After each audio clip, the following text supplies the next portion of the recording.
Hey guys, today I'll show you a horror thriller TV series named Nightmares and Dreamscapes from the stories of Stephen King. Spoilers ahead, watch out and take care. The first story, titled Crouch End, begins with a wife named Doris arriving at the police station to report that her husband had gone missing. The incident occurred in a district of London. Judging by her state, she seemed to have experienced something terrifying. The scene shifts to earlier that day. Newlyweds Doris and Lonnie had arrived in London from the United States for their honeymoon. In the elevator, two friendly elderly folks helped them press the button for their floor. Due to a delay in the button's response, one of the elderly tried to press it again. Doris loudly exclaimed not to. Lonnie quickly smoothed things over, explaining that his wife was from a farm and not very accustomed to elevators. Doris added that she was a bit superstitious, believing that pressing the elevator button twice would bring bad luck. Back in their room, the couple was about to enjoy a smelly hormone yoga session when Lonnie's phone rang. Lonnie, a lawyer, was very busy with work. Despite Doris saying that their time together was priceless, Lonnie answered the call, showing his dedication to his job. Leaving the hotel, they went to a roadside cafe to plan their itinerary for the coming days. Doris suddenly remembered receiving a note the previous day that she needed to pass on to Lonnie. It was an invitation from Lonnie's boss, who had heard they were in London and invited them to dinner that evening at 6:30 p.m. Although Doris argued that they should enjoy their honeymoon in privacy, Lonnie persuaded her to join him for the sake of his career.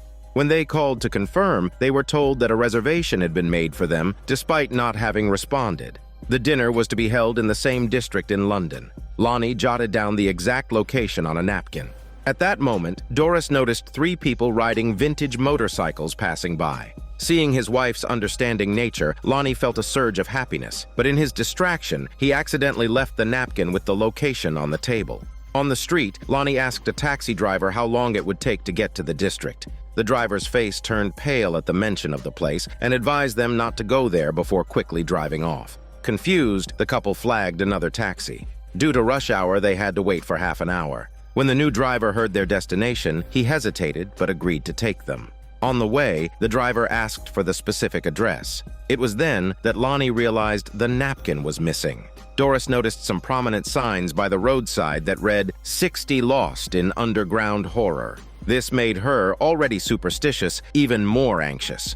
When Lonnie mentioned the word dimension, the driver interjected, saying that the place they were headed to was rumored to be a thin spot, a connection between different dimensions. However, Doris and Lonnie were preoccupied with the missing napkin and didn't pay much attention to the driver's words. As they neared their destination, the three motorcyclists from before reappeared.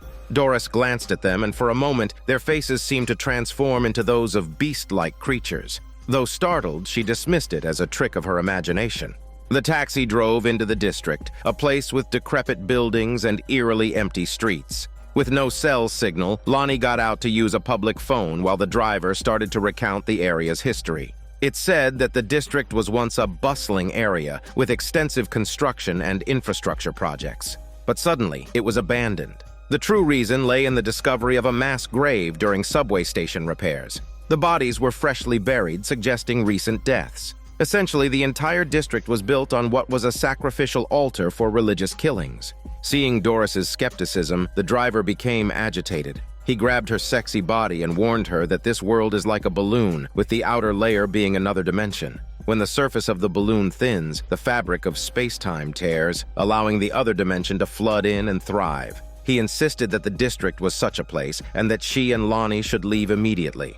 As Doris stepped out of the car, she saw a cat through the window. Upon closer inspection, she noticed half of its face was rotting. She returned to find Lonnie, but the taxi had mysteriously disappeared. It was already 6:10 p.m., and they debated their next steps. Suddenly, they saw two children playing in the street. Lonnie decided to ask them for directions. Upon closer look, the boy's right hand appeared claw-like, and the girl shouted at them to go away before running off. Lonnie gave a half-hearted chase to scare them off.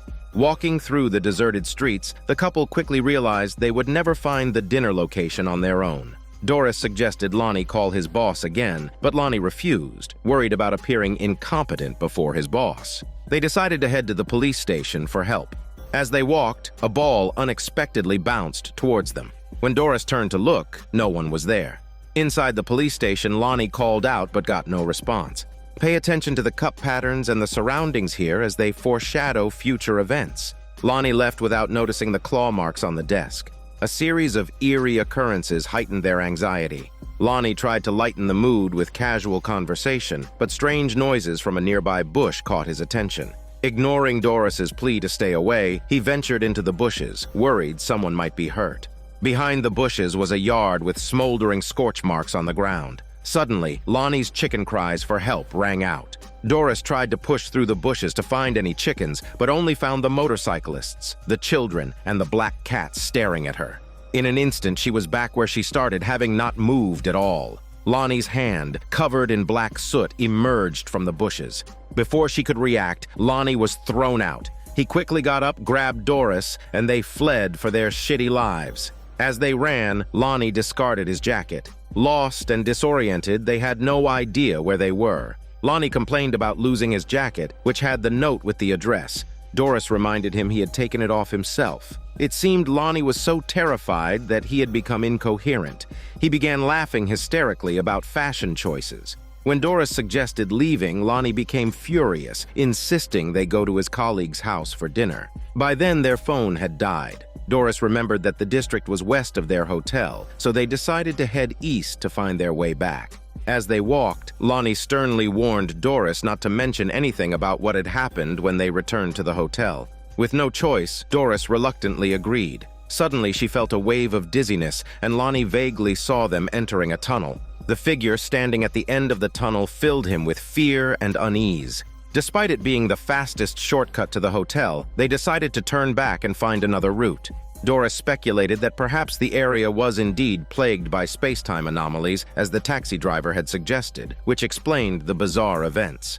She hoped the thin spots wouldn't last long and that they might have already escaped danger. Seeing the clock tower nearby rekindled their hope. They walked into a grove, only to find themselves facing the tunnel Lonnie had seen in his vision. As they approached, the cold intensified, and the tunnel entrance transformed into a massive vortex. The motorcyclist, the cat, and the children were all sucked in one by one.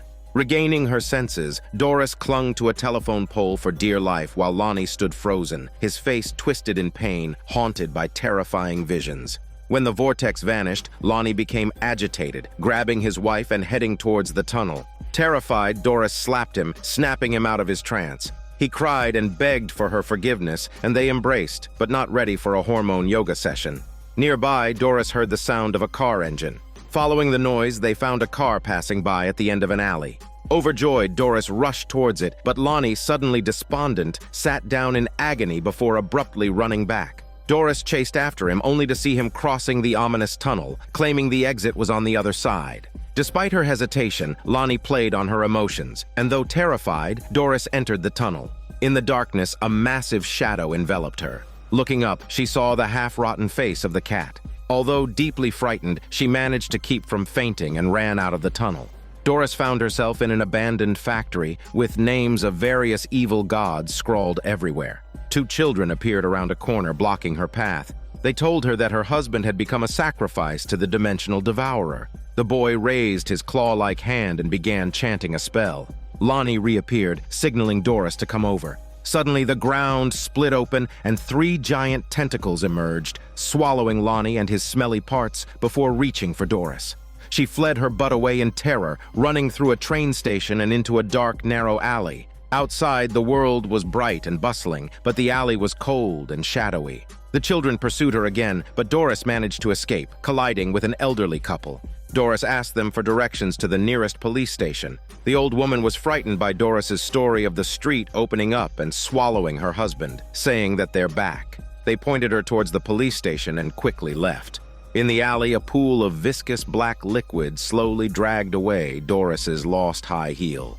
At the police station, officers questioned Doris about the incident, repeatedly asking if it had happened that day.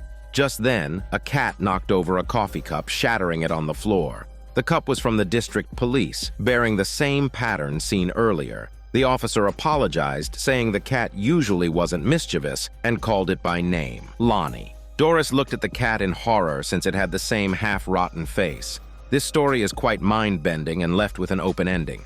Whether Doris ever escaped to another mysterious dimension remains unknown. The second story, titled Battleground, begins late at night when a hitman receives a mission to eliminate the CEO of a toy company. After confirming that the target has returned to the office, he assembles his tranquilizer gun and gets ready to act. First, he uses a bomb threat to lure out and neutralize the guards, then cuts off the surveillance cameras. Entering the CEO's office, he finds the CEO seemingly aware that his fate is sealed. Before the CEO can hit the alarm, he is shot dead. With the mission accomplished, the hitman picks up a photo frame from the desk and takes a quick look. As a memento, he takes a music box from the office. Back home, he places the music box in a glass cabinet, which contains various trinkets hinting at his long career as a hitman. Late at night, the doorbell rings, waking him from his drowsiness. He opens the door to find no one outside, only a package left on the ground. Bringing the package into the kitchen, he notices that the shipping label clearly lists his home address. At the end of the text on the label is the same image he saw in the photo frame in the CEO's office. Cautiously, he opens the package to find it contains only a box of toy soldiers. Confirming there is no immediate danger, he tosses it aside. As he heads to the bar to relax, he suddenly hears a noise from the kitchen. Looking back, he sees the toy box has fallen to the floor. Initially suspecting someone is in the house, he searches but finds nothing unusual.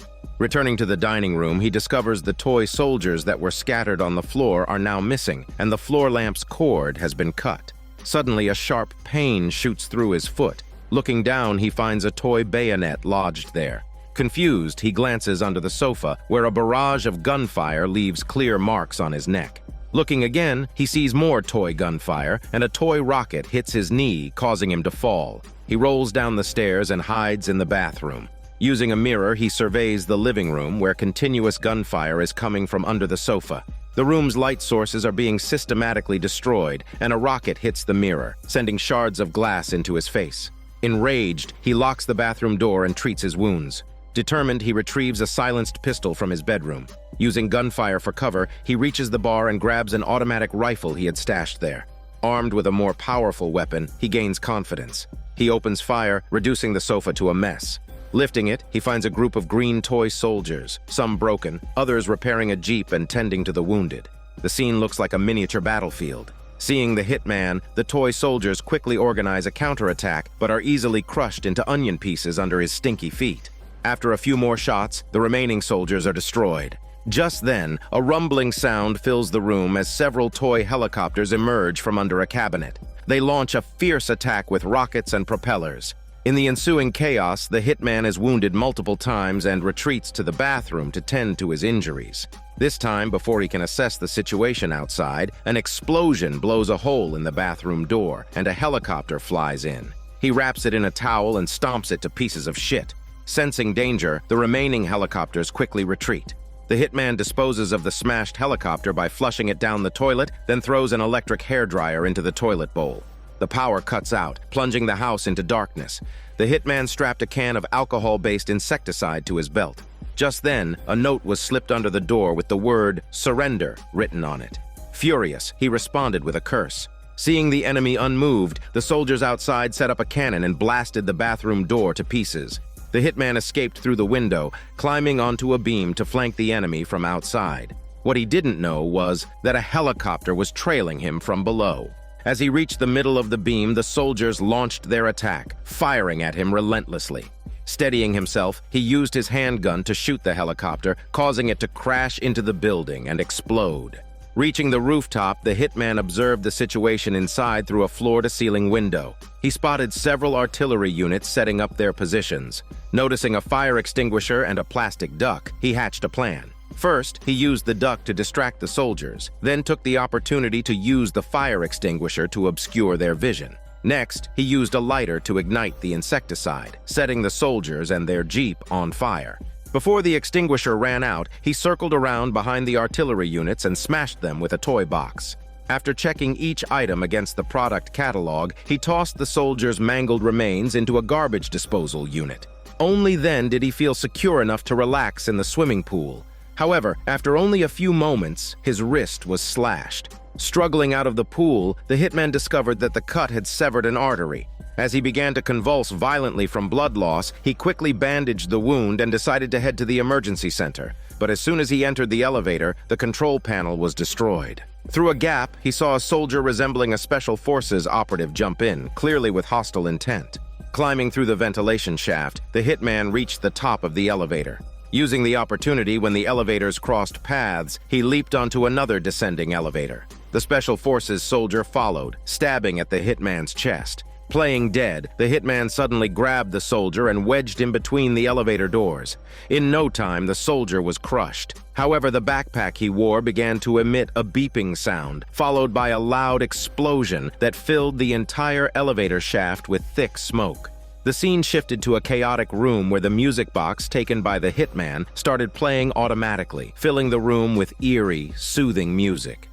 The third story, titled Umney's Last Case, begins with Clyde, a private detective in his prime, handsome, talented, and capable of solving any problem with ease. He was always surrounded by beautiful women, and today 2 women were again fighting over his hormones out of jealousy. As Clyde stepped into the elevator, he struck up a lively conversation with the driver, a man he had seen daily for decades. He praised the driver's taste in decor, but as they chatted, someone behind Clyde quietly pulled out a gun. The seasoned driver quickly knocked out the assailant with a stool, suggesting this wasn't Clyde's first brush with danger. Leaving the building, Clyde entered a restaurant where he saw a woman being harassed by her husband, a notorious tough guy. Clyde intervened, and despite being outnumbered, he easily subdued the aggressor. As he left, he showcased his charm, leaving the newly single woman in a daze. After work, Clyde returned to his luxurious home. The neighbor's dog barked at him incessantly, and the couple next door were as affectionate as ever. Everything seemed as usual. The next morning, Clyde's alarm clock rang, signaling the start of a new day. Oddly, his morning speech didn't provoke the usual protests from his neighbors or the barking dog. In the elevator, he asked the driver why a familiar portrait was missing. The driver mentioned his retirement party that night, where the building's owner would attend, and rudely added that Clyde could continue being the scoundrel he had been for the past 6 months if he chose not to come. Puzzled, Clyde asked what was going on. The driver revealed he had a terminal illness, shocking Clyde, who had seen him in good health just the day before. Clyde encouraged the driver to stay strong, but the driver strangely asked how long he had known the truth, and if he knew, he should have told him earlier. Arriving at his office, Clyde found his secretary absent, leaving only a letter stating she had had enough and wouldn't waste any more time on him. Bewildered, Clyde reached for a drink, only to find a man suddenly sitting in the armchair opposite. The man introduced himself as Sam, the building's owner, who opened a briefcase and took out a laptop, apologizing for the unexpected meeting. Sam told Clyde it was his fault for the confusion. Although he liked Clyde, he had to follow protocol. Clyde asked about the laptop, and Sam called it a thinking typewriter, an answer that seemed beyond Clyde's comprehension. Sam claimed to be Clyde, understanding his confusion, and began asking questions about Clyde's parents, hometown, and first love. Clyde realized he had no memories of these things. As Sam typed his birthplace San Diego into the laptop, Clyde instantly responded that he must be from San Diego. Sam explained Clyde answered that way because he wrote it that way. When asked what year it was, Clyde first said 1938, then hesitated and corrected himself to 1939. Sam assured him it didn't matter, as he kept the timeline intentionally vague, calling it fragmented American time. Clyde began to understand that Sam not only owned the building, but everything within it, including time. As Sam typed, the mural on the wall transformed, stunning Clyde. Sam revealed he was a writer who had created Clyde, who first appeared in a novel in 1977 and became a recurring character until 2000. Terrified, Clyde fled the office into a fierce wind. He didn't go home but visited next door, finding the woman's and the dog's bodies in the bathroom and the man's body in the bedroom. Returning home, he confronted Sam, accusing him of murder. But Sam nonchalantly replied that it was the readers who enjoyed such stories. Angered, Clyde prepared to attack Sam, but Sam typed a few lines, making Clyde dizzy and weak. Clyde pulled out a gun, but his body seemed beyond his control. The next moment, they were back in the office. Sam explained through the laptop that he was here because his son had died in an accident years ago, leaving him guilt-ridden and absorbed in his work. His wife, frustrated by his avoidance, once said she wished Clyde were real to pull him back from the brink, unlike Sam, who only stared at his computer. Sam's wife's remark inspired him. Though a best-selling author, he couldn't find words to comfort his wife, let alone his muscles. On the contrary, Clyde, his alter ego, could do what he couldn't. So, he asked Clyde to enter the real world to help his wife. But Clyde, used to his playboy lifestyle, refused and tried to leave. Sam had gangsters kidnap and harm Clyde's sister, forcing her to end her own life in front of him. Despite Clyde's efforts to resist with a flash of green light, he was transported into the real world. Although he explained to Sam's wife that he was actually Clyde, she initially thought her husband was playing a joke. However, when the man before her spoke calmly about her son's death, she began to believe Clyde's words. It turned out that the grand rewrite her husband had mentioned was real. He intended to write Clyde out of the novel's world and insert himself into it. Clyde explained that he believed he came from the laptop, which seemed like a gateway between the two worlds. Although she knew the man before her wasn't her husband, Sam's wife didn't seem to mind. In fact, she warmly invited him for a drink and possibly for a hormone yoga session later. In the novel, Sam wasn't doing too bad. Though he was still adjusting, he finally had the life he had always dreamed of. In the real world, Clyde was studying the laptop when Sam's wife, looking stunning, appeared before him. Clyde told her that Sam really cared about her, which was why he sent him here. Everything was in chaos, and he needed to go back. But at that moment, the woman, already emotionally confused, gently caressed Clyde, saying her husband wasn't wrong. Being with Clyde had indeed been very beneficial. However, the once notorious playboy Clyde from the novel had turned into a gentleman, merely complaining about how awful real life was.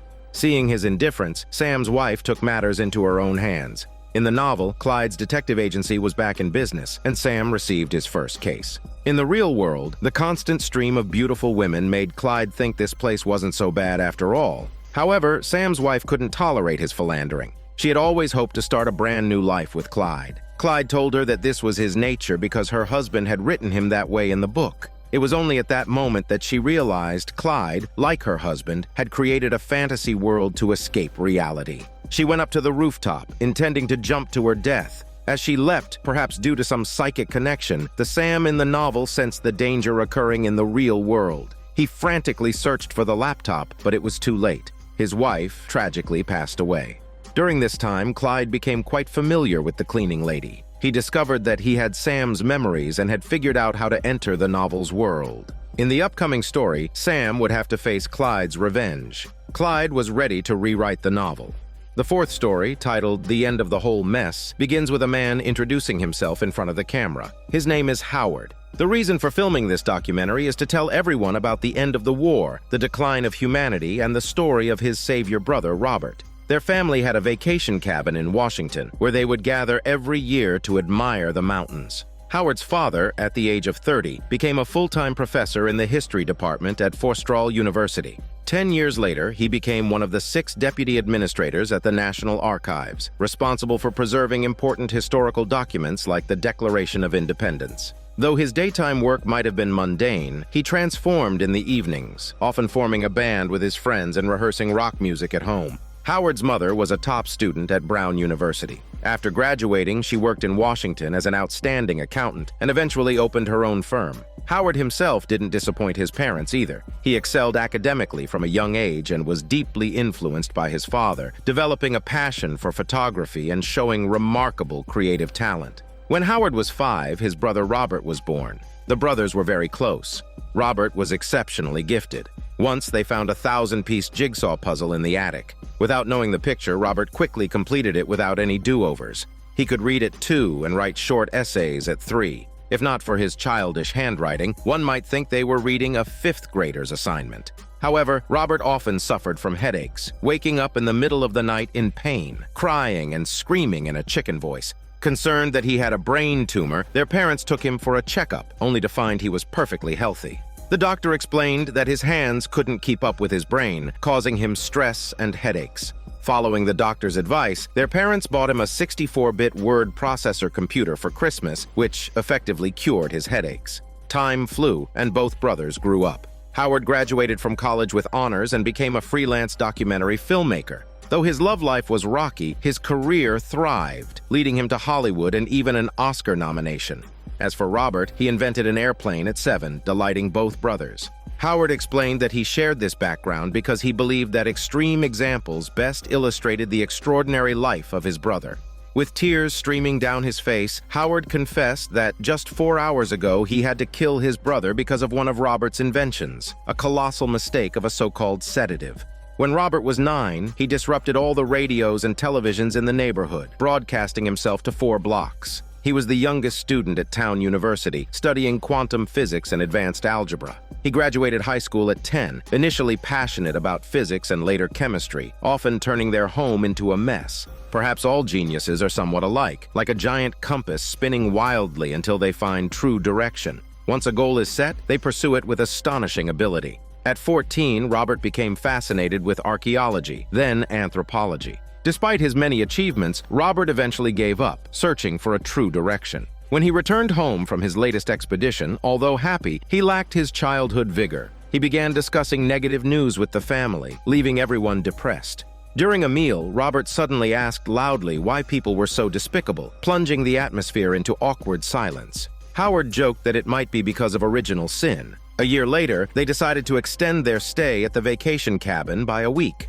Although everything around them seemed the same, that morning was particularly beautiful. Clear skies and bright sunshine. The TV program they were watching was suddenly interrupted by breaking news: the 9/11 attacks in the United States. Everyone was heavy-hearted after watching the coverage. Robert turned to Howard, saying, "Maybe people act this way because of original sin." Howard didn't understand what his brother was getting at, asking what's the root cause of original sin. Robert suggested that perhaps it was due to the lack of a certain element in the water that led people to such behavior. From that day, Robert finally found his life's direction. He disappeared for 4 years. Then one day, he returned and found Howard. He opened a travel case and took out some wasps and bees, along with a small bottle of liquid, which he claimed was extracted from an artificial well in a town in Texas.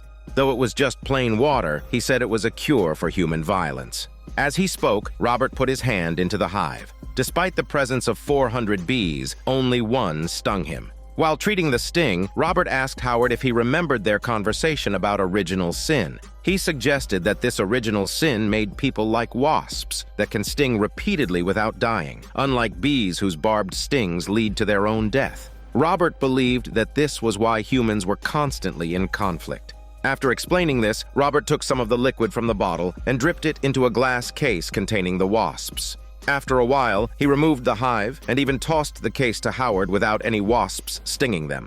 Despite finding it incredible, Howard felt something was off. Robert explained that he had spent 6 months researching this topic. He showed a map indicating that although violence was rampant in surrounding areas, the small town from which he extracted the water had no violent incidents. Robert was one of the first scientists to test the trace elements in the water. They discovered an unnamed protein that only appeared in the brain, effectively inhibiting human aggression. Howard thought this was the craziest thing he had ever heard. Despite the apparent effectiveness, he insisted on considering the long-term effects. Robert admitted he didn't know if it would have negative consequences, but felt that the world urgently needed a savior to end its suffering. He asked for Howard's help. A week later, Howard flew to the town in Texas, where he met Robert and a geologist. At the airport, they witnessed a minor car accident where 2 slightly drunken men in their 30s didn't argue about the damage, but instead amicably shared a beer. Robert and the geologist took Howard on a tour of the extraction plant, explaining their plan to transport the product to a volcano in Borneo. By causing the volcano to erupt, they aimed to disperse the remedy worldwide. They needed funding, so they enlisted Howard's help. Howard was convinced and used his influence to raise millions of dollars. They airlifted the water and poured it into the volcano. With a loud eruption, the volcano spewed the solution into the atmosphere. For the next 3 years, the world experienced an Eden-like peace. Everyone became non-aggressive, like the wasps. Robert became a celebrated hero. But as the saying goes, what goes around comes around. One day, Howard visited his mother and found she had developed dementia. When he contacted Robert, his brother revealed his latest findings. Most residents of the Texas town had developed early-onset dementia.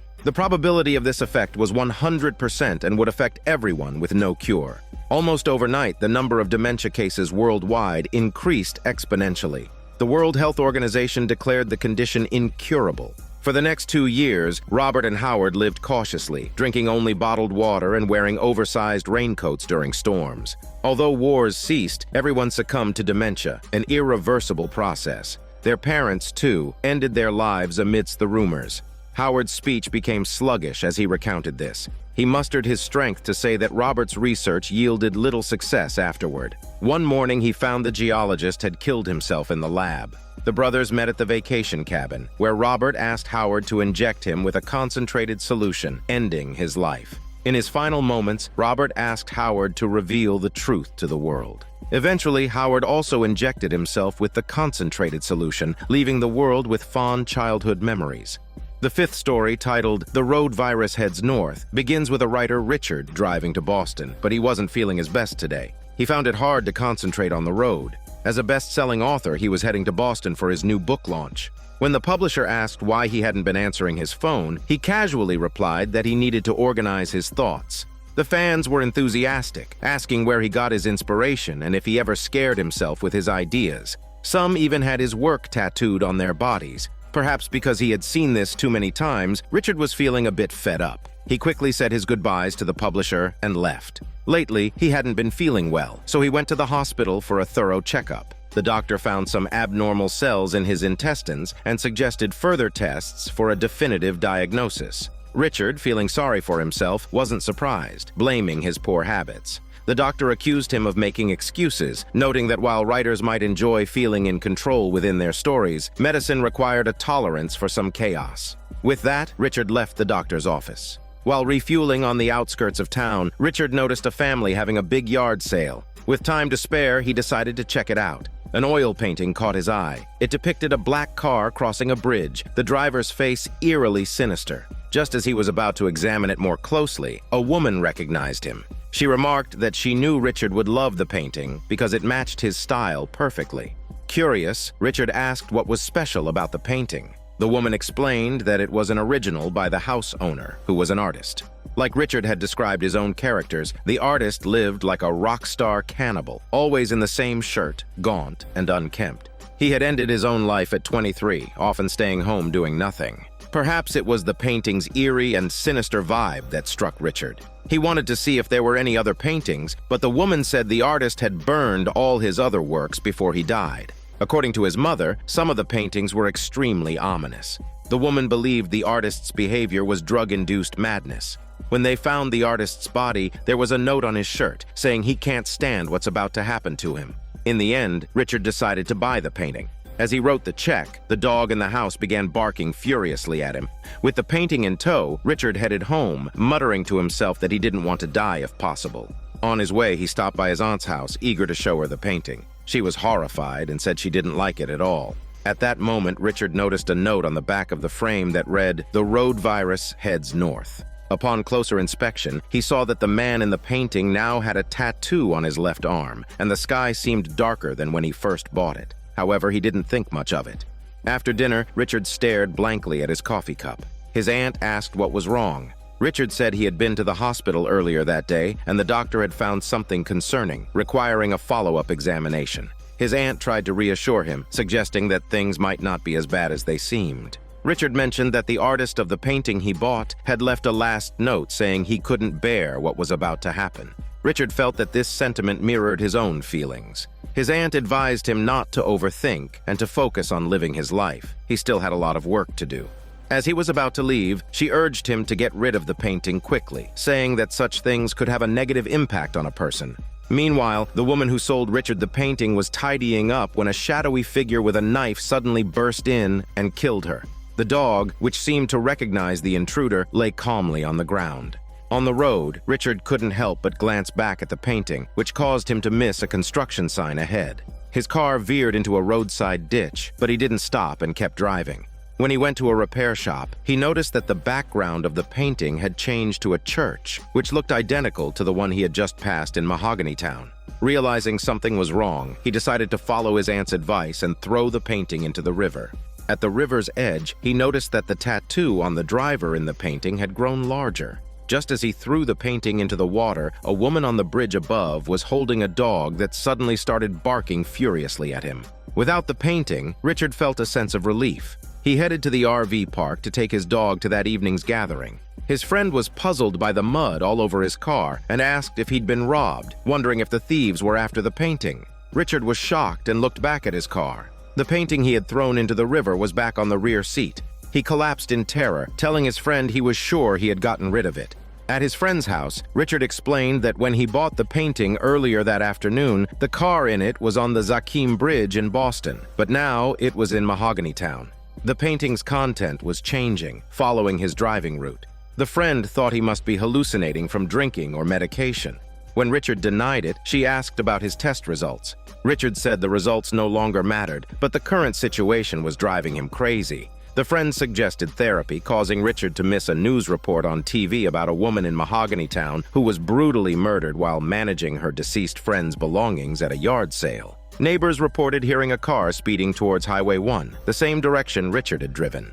With crystal stones laid out, Richard fell asleep. In his dream, he was back in front of the painting, which had become increasingly gruesome. He tried to destroy it, but his hand was cut by the glass, leaving him bleeding. When he woke, it was dark. Deciding to leave, he found the painting missing from his car. His friend said she had thrown it in the trash. Richard asked if the painting had changed again, but she said she hadn't looked. Richard decided to stay at a hotel that night. The friend encouraged him to stay strong and find his direction again. In a sudden transition, Richard was back at his own home instead of the hotel. While showering, he had a hallucination of being in a dark courtyard surrounded by mist, with only a distant car's headlights piercing the gloom. The driver said he had taken her away, and a hand with long fingers slid across the car roof, making a screeching sound. Richard, in a daze, got into the car, where a long-haired man sat silently. Richard said he knew the man was his illness. He proposed that if the man killed him, they would both die, so they should coexist. The man finally spoke, saying he's not his illness. Instead, he's his unknown, his fear. Then, he turned to face Richard, revealing a mouth full of sharp yet unbrushed teeth. Richard frantically tried to escape the car, but the door wouldn't budge. When he looked back, the man was gone. Richard woke up terrified, with the image of the man strangling him still fresh in his mind. While watching TV, Richard noticed a local news report about the woman who had been killed. This made him realize that the words spoken by the man in his dream were true. He heard a strange noise behind him and turned to find the painting hanging on the wall. The background had changed again, now depicting a water tower, the same one near his aunt's house. He quickly called her, but there was no answer. Outside his aunt's window, a black car drove by. Putting down the phone, Richard threw the painting into the fireplace and struck a match, intending to burn it. Suddenly, the dog began barking furiously. Richard went downstairs and turned on all the lights in the yard. The phone rang. It was his aunt. Hearing her voice, Richard felt relieved. She assured him she was fine. After hanging up, Richard prepared to go to bed. Then he noticed the black car had pulled into the yard, and the eerie painting was back on the wall. In it, a man holding a knife stood in front of his house. Richard looked out the window and saw the exact same scene. The front door slowly opened, and someone walked inside, heading to another room. Richard's dog rushed forward, followed by the sounds of biting and breaking glass. Overwhelmed with fear, Richard yanked the painting off the wall and threw it downstairs, shouting at the man to take it back. The mysterious figure reappeared, wiping blood from his dagger as he started up the stairs. Richard bolted into a room and locked the door, but it didn't hold for long. Seeing the man's cold, gleaming knife, Richard ran for his shitty life, shouting in a chicken voice. In the darkness, he slipped, fell down the stairs, and passed out. When he awoke, he saw that the driver's seat in the painting was now empty, but the seat was covered in blood. Turning his head, he saw the man standing outside, signaling for Richard to get in the car. Perhaps resigning himself to his fate, Richard struggled to his stinky feet and walked toward the car, step by step. It seemed the painting's artist had become an evil spirit within it, and anyone who owned the evil painting couldn't escape its grasp.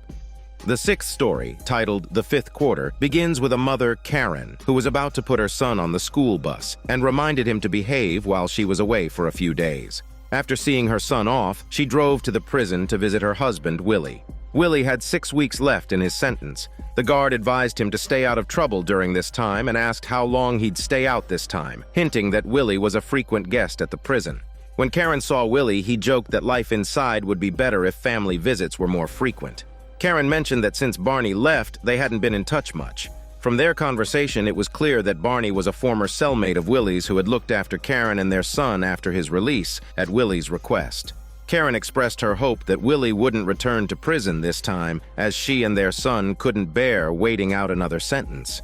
Although Willie promised, Karen remained resentful, saying their time together over the past 10 years amounted to just 18 months, hardly a marriage, let alone a hormone ship. Leaving the prison, Karen headed to her job at the amusement park. Her colleague, hearing that Willie would be out in 6 weeks, teased her about what they would do with Barney before then. 6 weeks later, Willie was finally released. His son was overjoyed to see his dad back home. That evening, Willie asked Karen to help him find a job at the amusement park, indicating he genuinely wanted to turn over a new leaf and face their challenges together. A sudden knock on the door interrupted this brief moment of peace. Willie opened the door to find his former cellmate Barney standing there, bleeding from a stomach wound. The couple brought him into their RV and bandaged his wound. Seeing how severe it was, Karen suggested calling the police, but Barney immediately refused, saying he didn't want to go back to prison. Barney then explained that he had fallen back in with his old crew and that they had recently pulled off a major heist, netting $3.5 million. The money was split into 4 shares, but since it was all new, sequential bills, it couldn't be used immediately. For safety, they had given the money to a terminally ill fellow to hide. Since there were 4 participants, they divided a map into 4 parts, each marked with a code name.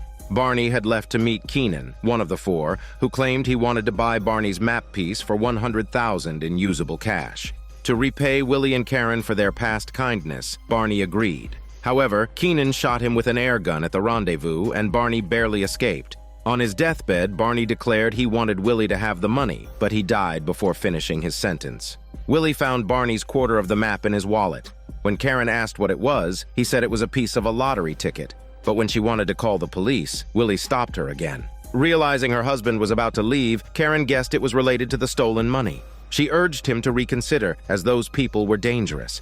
Even though they had killed Barney, she felt they were powerless to do anything now. Willie hastily buried Barney and drove to Keenan's house, seeking revenge for his friend and to retrieve the $100,000. He sneaked inside, threatening Keenan to hand over his weapon. Keenan asked who he was, and Willie replied that he was the 5th map. Keenan claimed Barney had tried to buy his map and kill him, so he had acted in self-defense. After taking Keenan's gun, Willie remained skeptical, believing his friend wouldn't lie on his deathbed. When Keenan asked what would happen if he didn't hand over the map, Willie shot him in the arm. Realizing Willie meant business rather than bullshit, Keenan quickly produced his map piece. At that moment, the doorbell rang. Willie ordered Keenan to check who it was. Hearing a voice over the intercom, Keenan laughed, saying it was Sarge, the 3rd member of their crew. Willie told Keenan to let him in and hide behind the bar without making a sound. Willie then overpowered Sarge and took his weapon. He told Sarge he had Barney and Keenan's maps and needed Sarge's piece. With Keenan's condition worsening, Willie sent Sarge to check on him.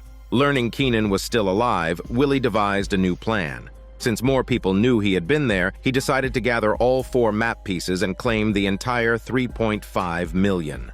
Sarge mocked Willie, saying he was laughable for not knowing that Barney had an affair with his wife. As Willie grew agitated, Sarge revealed he didn't have the map on him. Willie insisted they go get it. In the next scene, Karen had just put her son to sleep when a man suddenly appeared and took her hostage. While in the car, Willie asked Sarge how they knew where the money was hidden. Sarge replied that they needed all 4 pieces of the map to find the exact location. Based on the current clues, the money seemed to be hidden on an island in Maine. Meanwhile, the terminally ill fellow arrived at Keenan's house and shot him dead. At Sarge's place, Sarge asked Willie why he decided to come back into the game. Willie replied that it's not every day you could find $3.5 million and the guy who cuckolded you dead on your living room couch. Sensing Sarge was not being entirely honest, Willie shot him in the knee and retrieved the 3rd piece of the map from a vase. But before he could celebrate, Sarge shot him. The sound of the door opening distracted Sarge, giving Willie a chance to hide behind the sofa. The newcomer was the terminally ill fellow who shot Sarge dead. He then introduced himself to Willie, explaining that he had gotten the information from Karen and had been tracking them ever since. He then started talking about other matters, perfectly illustrating the saying, "Bad guys die from talking too much." It turned out Sarge wasn't completely dead. His movement tripped the terminally ill fellow, who was weak and fell onto the back of the sofa. Willie seized the opportunity to shoot the terminally ill fellow in the head. Securing the 4th piece of the map, Willie rushed home and was relieved to find his wife safe. Instead of going to the hospital for his gunshot wound, he believed the most urgent matter was finding the hidden money. During their conversation, Karen confessed to her infidelity and begged for Willie's forgiveness. Just then, the police arrived. Willie quickly told Karen to hide the map before following the officers. The next day, Karen started examining the map and noticed that the packaging of her son's favorite donuts had a similar pattern. After matching the letters on each piece of the map, she discovered the money was hidden at her workplace. After ensuring her son was safe, she headed to the amusement park and found the money in the pirate-themed attraction. Meanwhile, in prison, despite Willie's claim that he shot in self-defense, the police were not fooled. An officer told Willie to prepare for a long sentence and sarcastically asked how long he had been out this time. Willie, with a bitter smile, replied that maybe it's a bit longer than 24 hours. The seventh story, titled Autopsy Room 4, begins with a successful man, Howard, waking from unconsciousness to find himself in complete darkness. He realized he had been placed in a body bag and taken to the morgue. Although fully aware, he couldn't move or feel any pain. When the body bag was opened, he saw an eccentric doctor muttering to himself. Howard wanted to scream like a chicken but couldn't make a chicken sound. A female doctor asked about Howard's cause of death. The staff speculated it might have been a heart attack. While the doctors chatted, Howard began to recall recent events, trying to understand how he ended up in this situation. It was the weekend, and Howard was at a golf course with friends. He worked at the New York Stock Exchange and achieved his career success. Suddenly, lightning flashed across the distant sky. A friend mentioned it was heat lightning and suggested they leave, but Howard thought his friend was just trying to gain a golfing advantage. Some older men appeared, and Howard decided to let them play through while he and his friends retrieved their balls. Back in the morgue, the doctor was signing Howard's death certificate. Even Howard started to doubt if he was really alive, especially since his pupils didn't constrict under the bright lights. At the golf course, Howard got out to fetch his ball, but decided to continue playing instead. His friend thought he was being reckless, but Howard ignored his nonsense. While searching through the weeds, Howard suddenly collapsed. When he didn't return, his friend went to find him and discovered Howard unconscious on the ground. His friend was about to call for help when he saw the older men drive by. One of them was a doctor. The friend quickly asked for help, but the old doctor declared Howard dead after checking his pulse. Known for his love of money, Howard's reputation preceded him. The doctor even tried waving a wad of cash under Howard's nose, hoping it would revive him. When Howard didn't respond, the doctor concluded he was truly dead as shit, likely from a heart attack triggered by the damp weather. Howard's friend angrily accused the old doctor of being a quack for not attempting CPR. In the morgue, the female doctor suggested a newbie doctor conduct the autopsy to gain experience. Howard was on the verge of a breakdown, staring at the gleaming autopsy scissors. The newbie doctor was nervous, but the female doctor patiently encouraged him. Howard finally remembered what had happened. He had been bitten by a venomous snake on his leg. The doctors cut open Howard's shirt, and while about to remove his shorts, they bet on the brand of his smelly underwear. Howard decided the first thing he'd do upon getting out was to sue them. The newbie doctor was about to make an incision when the female doctor reminded him to perform an external examination first. They commented on Howard's physique and muscles, making him regret all those hours at the gym.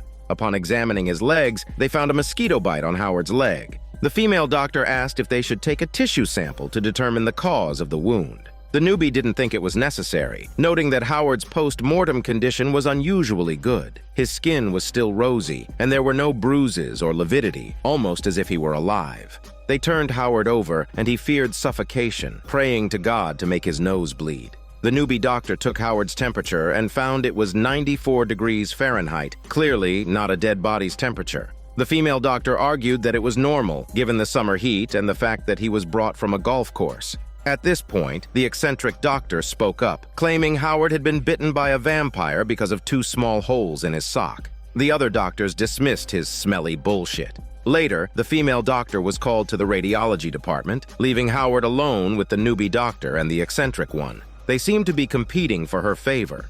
To prove himself, the eccentric doctor decided to start the autopsy, but was stopped just in time by the newbie doctor, who unplugged the power saw. Howard tried to make a noise with his weak breathing to alert them, but just then, the female doctor returned and turned on a fan, filling the room with buzzing sounds. Radiology had found shrapnel in Howard's lower body, suggesting they examine it to see if old injuries caused his death. This meant cutting open every scar. The female doctor shouted for a longer scalpel, but the eccentric doctor, needing a smoke break, left without getting it for her. Meanwhile, Howard's fiancée was sad upon hearing the news and had no mind to pay attention to her friend's complaints about the missing golf ball. Desperately, she searched the hospital, hoping to see her beloved one last time. The eccentric doctor happened to witness this scene. Seeing that the person involved was wealthy, he got the idea to take Howard's belongings. He followed the valuable-looking golf bag into the elevator. When he tried to retrieve a golf club, a venomous snake appeared. Perhaps startled, the snake immediately attacked a nearby staff member. The snake's venom was evidently potent, as the person collapsed unconscious within seconds. The eccentric doctor was terrified. He picked up the golf club to fend off the snake, accidentally hitting the elevator switch and plunging the elevator into darkness. In the autopsy room, Howard had resigned himself to his fate. He thought to himself that thanks to these clueless people, he would never see his beloved fiancée again. Watching the female doctor instructing the newbie doctor, he silently wished they would hurry up and release him from his misery. Unexpectedly, the newbie had a new theory about Howard's cause of death, suggesting that the golf club, being a conductor, might have led to Howard being struck by lightning. In the next moment, the two doctors, their hearts aflame, seemed to draw closer over Howard's cold body, intending to stretch their juicy tongues. Howard's fiancé asked his friend if he had ever heard of Howard having heart problems. The friend denied it, saying Howard was as strong as an ox and often worked out. He added that Howard's fiancée was the source of his happiness. This strengthened her resolve to see Howard. Coincidentally, the female doctor in the hospital was also driven by a burning love towards the newbie, causing her to put down her scalpel at the last moment, saying she couldn't concentrate with the newbie around. The newbie doctor, undeterred, turned to the wall behind him, pointing to a Latin inscription. The gist of the inscription was that the morgue was a place where the dead taught the living to find joy. However, the two doctors were now more focused on the part about bringing joy to the living. Slowly, they drew closer together and gave each other a tongue massage. The eccentric doctor used a gurney to pin down the snake and then killed it with the golf club, successfully waiting for rescue. When the doctor mentioned that the staff member bitten by the snake had no pulse or heartbeat but was not dead, the eccentric doctor realized something. He raced to the morgue where he told everyone that the small marks on Howard's leg were likely from a snake bite. He explained that his colleague in the elevator had the same symptoms as Howard. Initially skeptical, the female doctor took another look at Howard's injured leg and screamed. It was showing signs of life. They quickly contacted the emergency department. Seeing other medical personnel arrive, Howard praised God, thankful that there were finally doctors who wouldn't kill a patient already presumed dead. Howard, revived with the help of oxygen, embraced and kissed his fiancée but without using his tongue. The eighth story, titled "You Know They Got a Hell of a Band," begins with a couple driving along a forested road. The husband, Clark, seemed to be a music enthusiast, and while distractedly searching for a CD, he nearly collided with an oncoming truck. From their conversation, we learn that they were planning a culinary road trip, though the wife, Mary, seemed uninterested. She just wanted to relax and have a few drinks in a cozy hotel room. As they pulled off the road and arrived at a restaurant, a group of skateboarders suddenly appeared, startling them. During their meal, Clark suggested they keep driving forward, but Mary thought the area ahead was too wild and likely lacked even a gas station, making it unsafe. Despite her concerns, she reluctantly agreed to follow Clark's lead. In the car, Mary seemed unwell and soon drifted into a deep sleep. In her dream, she was back at the restaurant, where she noticed a severed finger on the jukebox. The skateboarders reappeared, singing old song lyrics. When she looked back at the jukebox, it was oozing blood, along with human ears and eyeballs. Mary jolted awake from the nightmare to find they had reached a crossroads. She suggested they turn back, but Clark stubbornly chose a path by instinct, embarking on an unknown journey. As the surroundings grew increasingly desolate and the sky darkened, a fallen tree blocked their way.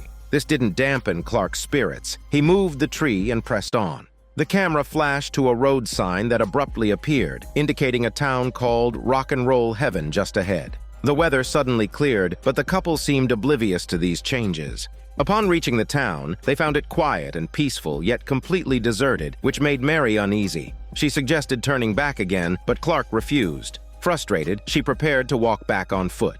As they argued, a bus full of hippies drove by. Seeing other people around, Mary agreed to explore the town. Their arrival seemed to attract everyone's attention.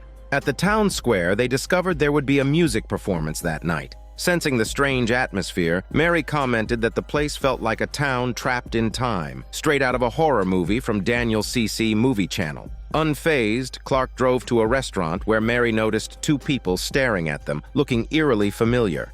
The restaurant had a 1950s decor. As they entered, a waitress appeared particularly nervous. Another red-haired girl looked exactly like a deceased rock star, which deeply unsettled Mary. However, Clark thought these people might just be rock and roll fans playing dress-up. While Clark chatted with the red-haired girl, Mary noticed a few lines written on a napkin, urging them to leave here immediately. It was clear the nervous waitress had left the note. Meanwhile, Clark praised the pie and asked to see the chef, who turned out to be a famous actor who had died in a plane crash 2 years prior. Using the excuse of needing the car keys, Mary asked Clark to fetch them. They looked identical to rock stars who had been dead for years. One of them even had blood streaming from their eyes. Suddenly, the red-haired girl spat out a swarm of white maggots. Mary was horrified and ran back to the car. Clark said he realized that everyone in the town was a long-dead rock legend. They hurriedly started the car, trying to leave. After a frantic escape from the townspeople, they finally managed to break free from the town's limits, only to crash into the same bus they had seen upon entering.